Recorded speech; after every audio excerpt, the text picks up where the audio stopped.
Good morning, everyone. Welcome to our Moravian text reading for Saturday, the 11th of April, Holy Saturday, a day where we traditionally wait for the resurrection that will surely come, that we will celebrate tomorrow as a church online in a new way via Zoom.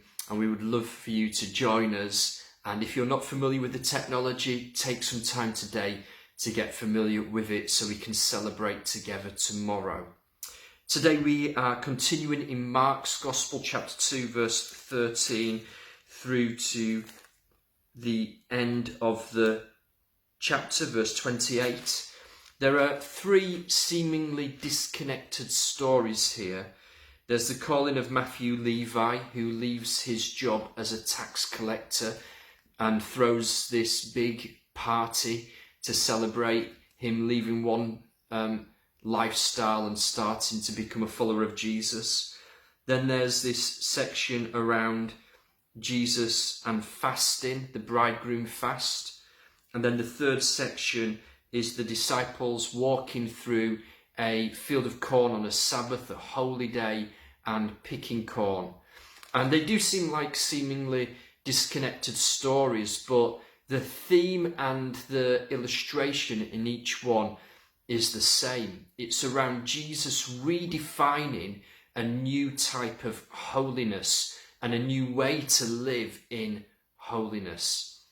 In each case, the Pharisees are questioning Jesus and the disciples. The word Pharisee literally means a separated one, and they would pay attention to every detail and aspect of their lives, what they would do and what they wouldn't do in able to earn and assure righteousness and holiness from God. It reminds me of that Dallas Willard quote that talks about grace. Grace is not opposed to effort. Grace is opposed to earning. And we could never earn our holiness, but we believe it has been gifted to us by Jesus, a gift. And that is basically what this passage in the middle around new wine into new wineskins is talking about. First and foremost, the new wine of Jesus is a holiness that is imparted to us by grace as a gift that we could not earn, that we do not deserve, we just enjoy.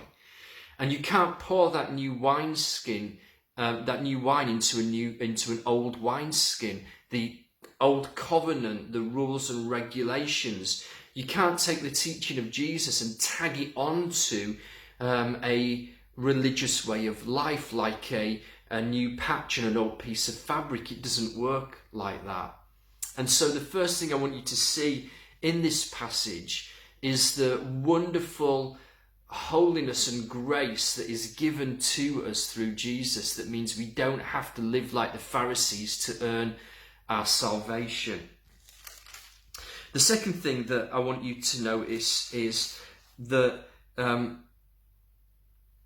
when we have Jesus, it leads us from mourning into rejoicing. It leads us from striving into resting. It leads us from fasting into feasting. It completely changes and redeems how we engage with God. And we often use this passage here on the bridegroom fast to teach about fasting. And there's a sense that when Jesus was physically present with his disciples, it was characterized by joy, celebration, feasting. Why would they fast? The bridegroom was with the bride. But Jesus says a time will come where the bridegroom will be taken from them. On that day they will fast, verse 20. And so in this time where we're establishing new rhythms in our homes, when we're building an altar in our homes, let's not forget that rhythm of the bridegroom fast. We've been doing it on a Monday evening through to a Tuesday evening.